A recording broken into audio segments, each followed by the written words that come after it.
Hello, everyone. Today I will be taking you through a tool. This tool that will be enhancing student learning is called Quizzes. I would start with the login process. As you can see, I'm already logged in here. I'm currently an educator. And so I use this tool often with my own students. But you would just need to log in. You can use your Google login on the home screen. It usually asks you if you are an educator or an admin or a student, and that's how you can log in. Students will be able to access using their Clever login, and most students, well, all students in my district have that Clever login. It's just through their Chromebooks, and I believe other students have that as well. So, Quizzes is a great application where you can create or find quizzes to teach your learners. But you're not just teaching, you are also engaging. So, if I go here, I can click in the search bar, what will you teach today? Search for quizzes on any topic. So because I'm an English teacher, I'm going to search for quizzes on inferencing because that's a main focus area for my students when we are assessing for mastery. So you can have lots of filters. You can do quizzes and lessons, quizzes only, lessons only. So let's do quizzes only. Number of questions. My students sometimes, because this is so fun and interactive, they need kind of a higher question set to keep their attention. And then we have types of questions. So you can do multiple choice, recorder, match, fill in the blank, and all of these. So I usually do multiple choice. And then you can go to grade level. I teach the 8th grade. So as you can see, there's still a good amount of results, of 44 results. And this is just for the infanting topic. Then you can do language states and so on and so forth. So let's look at this one. If you just move your cursor over this, it'll pop up to preview the quiz. And then you can go through and read and see if you like this type of quiz, that this is great for the type of learners that you have. And then you can go to either save quiz or play. So let's start with just saving the quiz. So I save it under my file, and you can create several files for you to kind of organize your own page.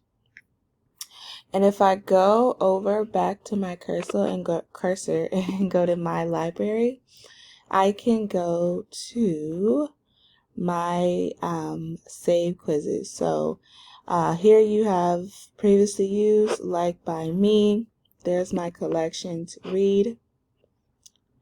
And I believe that was called Infanting Flashback. And it's just going to bring up the whole quiz as a whole. So here you can share the quizzes with another teacher or share with your team. There's a link to post it into your Google Classroom, but there are other ways to post it into your Google Classroom. And so then you have two options here. You can start a live quiz. So you can do this as a fun kind of element to your lesson, maybe at the end of your lesson, or maybe at the beginning to assess where your students are. Or you can make it asynchronous learning and make it as an independent practice or a homework. So if you were to start a live quiz, you can do classic, where students progress at their own pace, and you see a leaderboard and live results on your end. And then you also can do instructor pace, where you're in control and you guys can actually go through the questions together. My students like to do kind of both, but if we do classic, you can pick a mode, you can make it a test. for more serious assessment. Classic is kind of them having their own fun, team, and mastery peak. You can also schedule these ahead of time. That's what I like to do. I like to assign my classes here as well. Give them amount of attempts, short answers during activity, mastery, and learning. So this is what I really like to do. The adaptive question bank mode, generate a unique set of questions every time to prevent copying and rote learning. Very, very important. Again, you have to be able to know the type of population you have. I work with middle schoolers, so that's kind of a different ball game as far as trying to prevent copying and make sure they're all learning at the pace they should be learning. So if I were to turn on showing answers during activities, I can give redemption questions, which they really like, getting a reattempt. They can get extra lives. So that makes it a lot more fun for them. That wouldn't be something you don't do for like a test mode though. You also can give them power-ups. They get bonus points and other fun things. They can skip questions. You can do timers. And then we have our leaderboards, music, and so on and so forth. So it's really fun for my students. And if you were to just assign this as independent practice, this is just the same pretty much. And you would, excuse me, just like kind of assign it as a homework. Also, so if I were to go back to my library, go to my reports, which is very fun. So let's go to something I did a month ago. This is where you can actually take the data and use it going forth in your lessons to be able to help your students. So I was kind of doing this as like a fun little end of the year thing. Let's actually see a different one where, let's try this one. This one was in April. All right, so we had 120 students assigned to this, 67 complete, 53 were incomplete. This is actually also on inferencing. You can go on and see how your students did as far as accuracy, points earned, and their scores. And then you can also evaluate them. You can share this report. You can see how well or what the percentage they did in the redemption quizzes. You can also reopen assignments and email it to parents as far as if you want to show them, you know, your son or your daughter got this on this quiz. And I don't have this feature, but you can evaluate,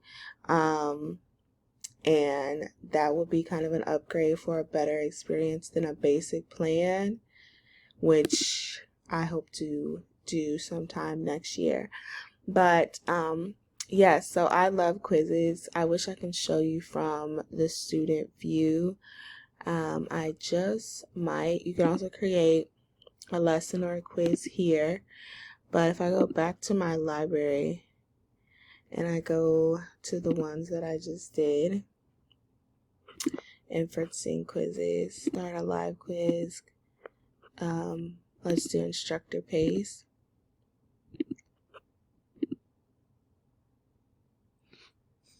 Here's the screen. They would join.